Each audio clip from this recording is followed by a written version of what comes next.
दोस्तों बात करें तो जो लावा है ना, वो ऐसा लग रहा है कि अब मैन्युफैक्चर करेगी स्मार्टफोन्स मोटोरोला और नोकिया के लिए। जी हाँ, यानी कि मोटोरोला और नोकिया के जो स्मार्टफोन्स हैं वो अभी बाहर बनते थे और काफ़ी सारे जो नोकिया के फ़ोन्स वो इंपोर्ट होके आते थे, वो ढंग से इंडिया में अभी उसकी मैन्युफैक्चरिंग नहीं हो रही थी।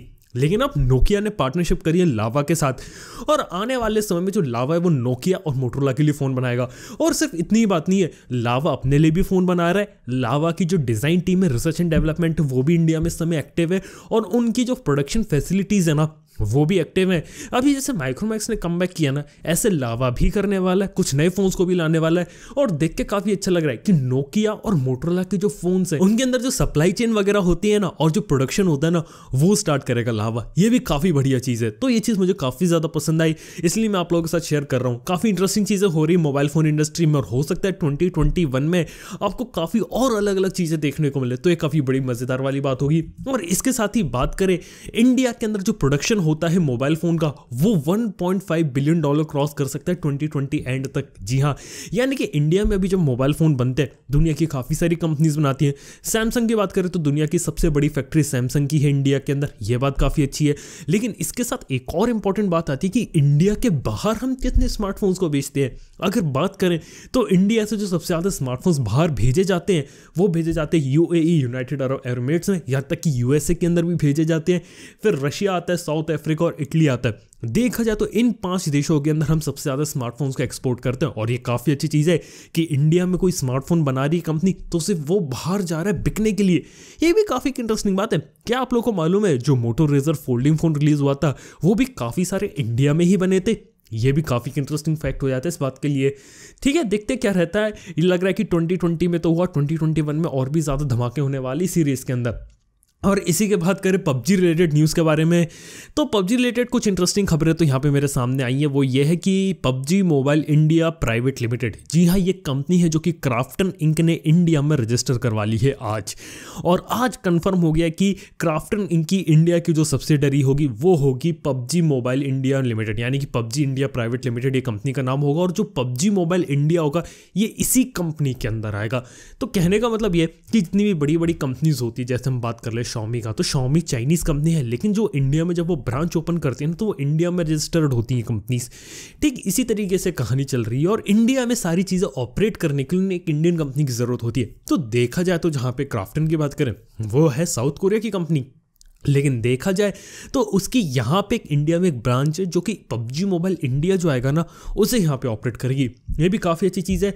और इसके साथ ही पबजी मोबाइल इंडिया का एक फर्जी ट्रेलर व्हाट्सएप पे आजकल शेयर किया जा रहा है, लेकिन उसके बारे में एक और इन्फॉर्मेशन कन्फर्म आ गई है कि इस ट्रेलर फेक है। कोई भी ऑफिशियल अनाउंसमेंट अभी तक बनाई नहीं गई है, और आप लोग को थोड़ा सा वेट करना पड़ेगा ऑफिशियल अनाउंसमेंट के लिए। जब तक ऑफिशियल अनाउंसमेंट नहीं हो जाती तब तक हम इस बारे में बात नहीं कर सकते। ये भी काफ़ी इंटरेस्टिंग सवाल है।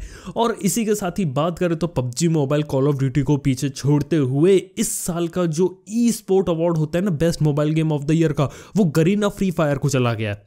जी हाँ, मतलब काफ़ी बड़ी बड़ी खबरें देखने को मिली है पबजी से रिलेटेड। और इसी के साथ ही बात करें तो बेंगलोर के अंदर फर्जी Xiaomi के प्रोडक्ट्स पकड़े गए, जिनकी जो टोटल कीमत हो जाती है वो होती है 33 लाख। अब बात ये आती है कि मार्केट में आपको काफ़ी सारे Xiaomi के प्रोडक्ट्स देखने को मिलते हैं, रियलमी के भी देखने को मिलते हैं। प्रॉब्लम क्या है कि ये जब ज़रूरत से सस्ते में बेचते हैं और देखने में बिल्कुल ओरिजिनल जैसे लगते हैं, लेकिन होते फर्जी हैं। तो जब भी आपको ऐसा लगे कि कोई Xiaomi या Realme का प्रोडक्ट जो कि देखने में जेन्युइन लग रहा है लेकिन बहुत ही ज़्यादा कम प्राइस पे बिक रहा है, समझ जाना कि वो फेक हो सकता है। फेक पावर बैंक्स हमने देखे, फेक ईयरफोन्स हमने देखे, कवर देखे, केसेस देखे। इस टाइप के जो छोटे छोटे आइटम्स होते हैं वो आपको बहुत ज़्यादा देखने को मिलते हैं। मोबाइल फ़ोन तो फेक बनाना काफ़ी मुश्किल है, लेकिन जो पावर बैंक, ईयरफोन्स वगैरह आते हैं ना, इनके अंदर ये चीज़ घोटाले वगैरह ज़्यादा होते हैं। तो इन सब से बचो, इस टाइप की चीज़ें काफ़ी ज़्यादा हो रही है आज के समय में इंडिया में। और इसी के बाद ही खबर है कि जो वीवो है ना, वो भी अपना नया स्मार्टफोन वीवो का V20 Pro बहुत ही जल्द लॉन्च कर सकते हैं। और उसकी इंपॉर्टेंट बात यह है कि स्नैपड्रैगन 765G के साथ होगा, और जो उसकी एक्सपेक्टेड प्राइस बताई जा रही है वो बताई जा रही है 30,000। अगर 30,000 वाकई में इसकी प्राइस होती है, ये काफ़ी अच्छा डिवाइस हो सकता है। देखते हैं आने वाले टाइम में किस कीमत पर आता है ये, क्योंकि इस डिवाइस के अंदर मतलब ऑफलाइन के हिसाब से जो प्राइसिंग है ना, वो यहाँ पे कुछ सही रखने की कोशिश की जा रही है। तो अगर ये चीज़ रहती है तो काफ़ी इंटरेस्टिंग चीज़ रहेगी। और इसी के साथ ही बात करें तो आज माइक्रोमैक्स के InNote 1 की पहली सेल थी। और आप लोगों को मालूम है कि इन नोट 1 की पहली सेल में ही जो माइक्रोमैक्स है वो कंप्लीटली आउट ऑफ स्टॉक हो गया। जी हाँ, ये काफ़ी इंटरेस्टिंग बात हो जाती है कि इन नोट 1 है ना, उसे हाथों हाथ लोगों ने से ले लिया और काफ़ी सारे जो फ़ोन है वो बिक गए माइक्रोमैक्स के। तो देख के अच्छा लग रहा है, काफ़ी ज़्यादा कंपनीज है जो इंडिया में अपना कमबैक कर रहे हैं और अच्छे अच्छे प्रोडक्ट्स आपको देखने को मिल रहे हैं। अब लोगों के हाथ में जाएगा तो और कहानी पता चलेगी, लेकिन ये भी काफ़ी इंटरेस्टिंग बात हो जाती है यहाँ पे।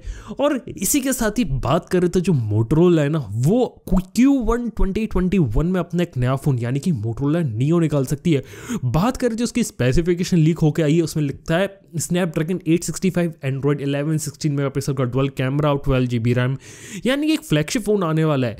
लेकिन सवाल है कि 2021 में स्नैपड्रैगन 865 वाला फ़ोन क्यों, 875 क्यों नहीं? ये एक छोटा सा डाउट है। अगर ये डाउट अगर वो लोग क्लियर कर दे तो काफ़ी अच्छी बात होगी। उम्मीद है कि स्नैपड्रैगन 875 के साथ कोई एक अच्छा फ़ोन लेके आए तो वो बड़ी बात होती है। मेरे ख्याल से पुराने प्रोसेसर के साथ हाई कीमत में एक फ़ोन निकालना ये कोई समझदारी भरा फैसला नहीं है। मतलब देखते इसकी प्राइसिंग क्या रहती है। अगर प्राइसिंग सही होगी तो काफ़ी मज़ा आ सकता है, लेकिन अगर प्राइसिंग गड़बड़ हो गई तो यार एक छोटी सी चीज़ होगी। और बात करें मोटोरोला के बारे में तो मोटो जी का 5G वर्जन भी दिसंबर में लॉन्च होने वाला है और मोटो G9 पावर का भी जो फ़ोन है ना, ये भी इंडिया में लॉन्च होने वाला है दिसंबर में। जी हाँ, अब पता नहीं ये दोनों फोन एक ही लॉन्च इवेंट में लॉन्च होंगे या अलग अलग होंगे, लेकिन काफ़ी एक्साइटिंग है। और मोटो जी 5G की बात की जाए तो लगभग एक्सपेक्ट की जा रही है कि 25,000 या फिर 20,000 के आसपास की प्राइसिंग हो सकती है। और जो G9 पावर है वो 15,000, 10-15,000 तक की कीमत होगी उसकी, और ये 20,000 के आसपास होगा मोटो जी का 5G वर्जन। देखते हैं काफ़ी किस प्राइसिंग पे आते हैं, क्योंकि मोटोरोला के फ़ोन की खास बात ये रहती है कि स्टॉक एंड्रॉइड देते हैं, और स्टॉक एंड्रॉइड के मामले में इंडिया के मार्केट में आपको बहुत ही कम ऑप्शंस देखने को मिलते हैं। माइक्रोमैक्स ले आइए, मोटोरोला के कुछ फ़ोन से, नोकिया के फ़ोन्स हैं लेकिन वो पुराने हो चुके हैं। अगर कोई नया फ़ोन अच्छी स्पेसिफिकेशन के साथ 5G के साथ अगर स्टॉक एंड्रॉइड के साथ है तो काफ़ी अच्छी चीज़ होगी, तो भी काफ़ी इंटरेस्टिंग बात होगी, तो ये भी अच्छी बात हो जाती है। और फाइनली बात करें तो जो एयरटेल है ना, उसकी तरफ से काफ़ी इंटरेस्टिंग न्यूज़ आ रही है कि वो आने वाले समय में अपने जो रेट्स है ना वो इंक्रीज़ कर सकते हैं। इसका मतलब समझते हो, अभी एयरटेल के हिसाब से क्या है कि अभी जो मोबाइल डेटा के जो रेट्स उन्होंने रखे हैं ना, वो कह रहे हैं कि वो हमारे लिए अनसस्टेनेबल है, इस पे हम बिजनेस नहीं कर सकते, और अगर हमें आगे चल के प्रॉफिट बनाना है तो आने वाले समय में हमें आपके जो रेट्स वो ज़्यादा इंक्रीज़ करने पड़ेंगे। तो उम्मीद की जा रही है कि शायद 2021 की स्टार्टिंग के अंदर ही एयरटेल प्राइस हाइक कर दे अपने रिचार्जेस का।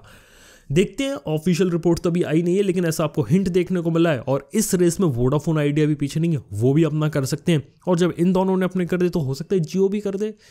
वेल, कुछ भी बातें हो सकती है, लेकिन लग रहा है कि प्राइस के अंदर जो हाइक है ना वो आपको देखने को मिल सकता है। खैर, ये कुछ चीज़ें आपकी हो जाती है। चलिए बात करते हैं आपके कुछ कमेंट्स वगैरह के बारे में।